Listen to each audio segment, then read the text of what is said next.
Hi, everyone. Welcome to Sharon's Faith Corner podcast. It's nice to be with you all today. Um, this is, I'm just excited about this project, and I also appreciate the warm welcome I got on the first one last week. Today's episode is going to be dedicated to all the crisis workers.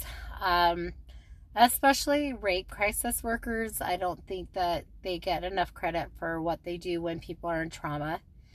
And so I just wanted to share the story I have with you today. What happened is when I was not married, I wasn't married very long to my first husband, a very short marriage. What happened is that we were married, and 4 years of sobriety, he relapsed on meth. And anybody who knows that drug is awful. And he became aggressive. And while our children were down the hall, he raped me and beat me and broke our door down and left devastation throughout our home. I mean, the bedroom was a mess. I was a mess. And the thing about that night that will always resonate with me is when he tossed me aside and said he was going to go take a shower and go wash the filth of me off from him. And he was calling me names, and I just thought that it was like the worst thing that could have ever happened to me. My clothes were torn. My friend came and sat with my children when I was taken to the hospital in an ambulance. They did a rape kit, and he was charged with sexual assault and convicted of a little lesser charge. And it was just an awful time in my life. I lived in Caldwell, Idaho at the time. So at the time, it had only been a crime to rape your wife for 10 years. And so women were still viewed as property more than women. And I would go to the store, and I'd have people in the town that would say, well, he was your husband, why are you prosecuting? And then others that were very supportive.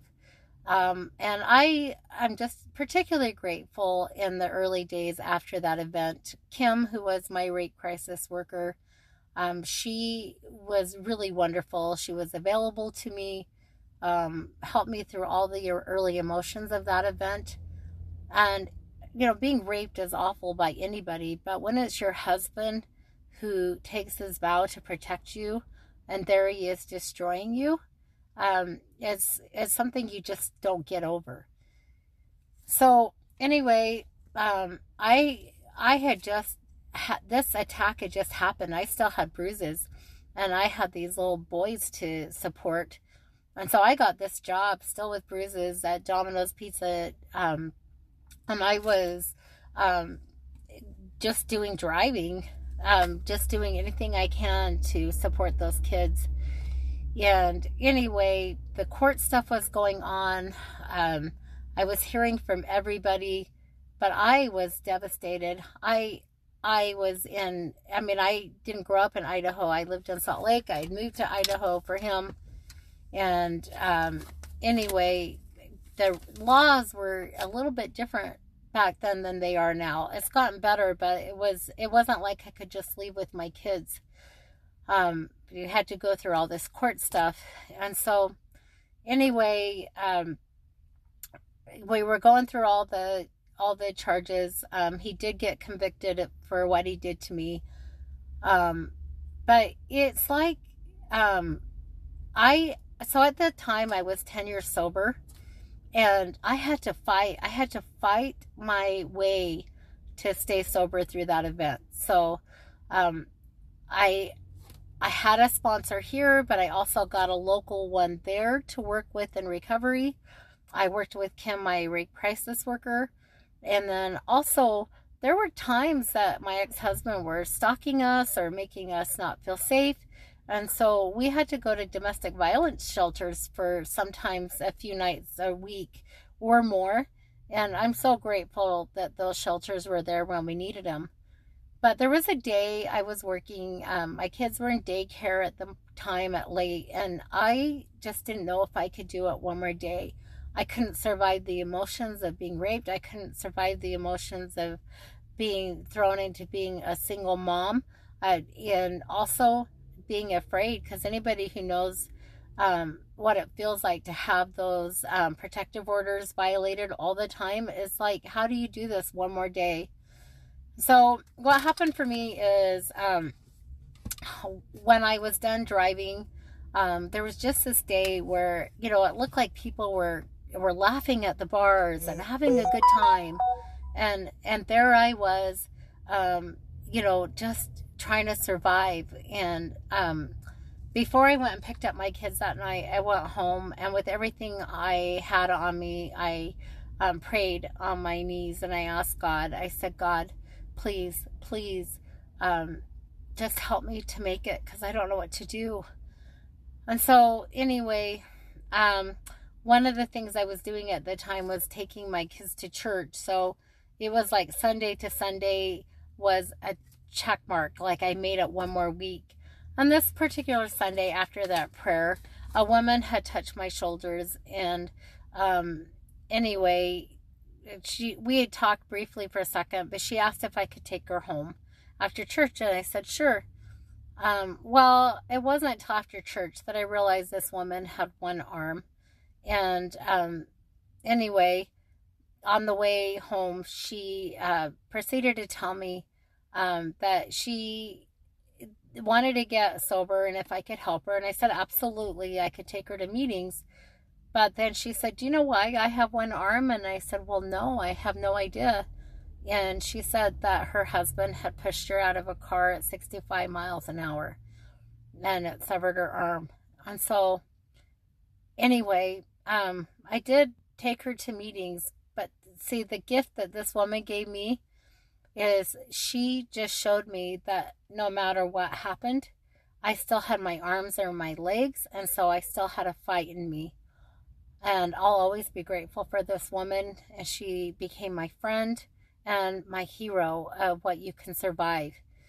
And it's just kind of interesting. The reason I'm doing this out in my car today is because the second time that a woman with no arms helped me is when my brother took his life. I was sitting outside crying on the side of the road, and God showed me once again that a woman came running by with no arm. And it was just like this reminder that I had my arms and legs and I had a fight. And so then when I got divorced and I thought all was lost, I went to the swimming pool with my kids, and there she was, another angel. Only this woman had no arms and no legs, and yet she was in that pool swimming. And I'll never forget that.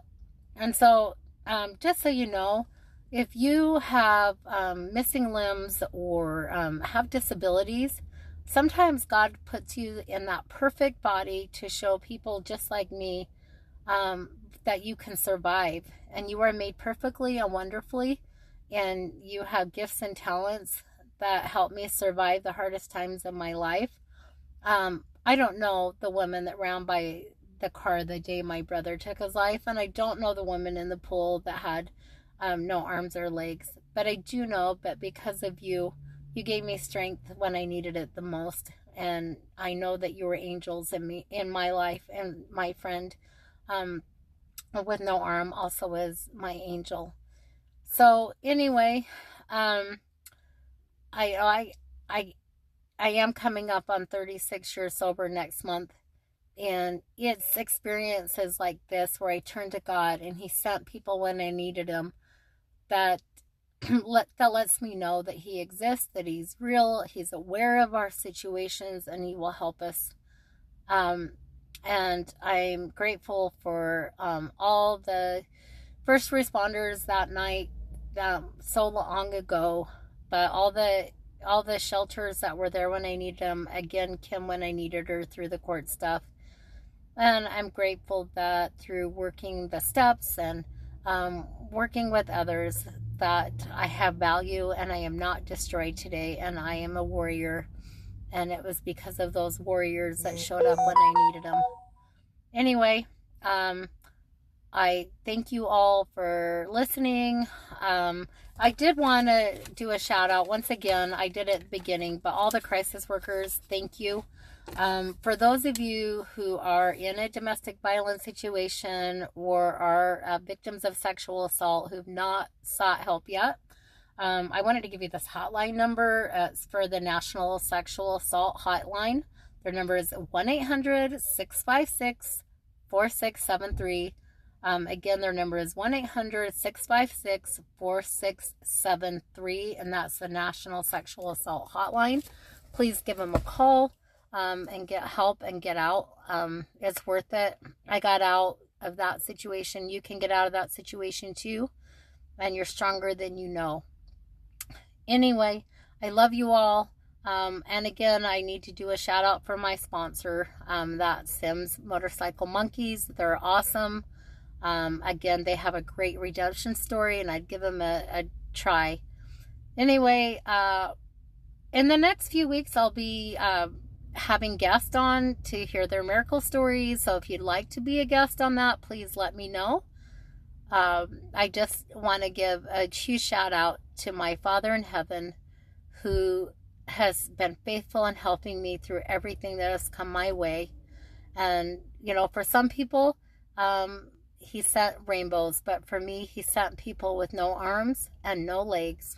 And I know that he loves me because he did that. And I love you all, and I hope you have a wonderful day. Peace out.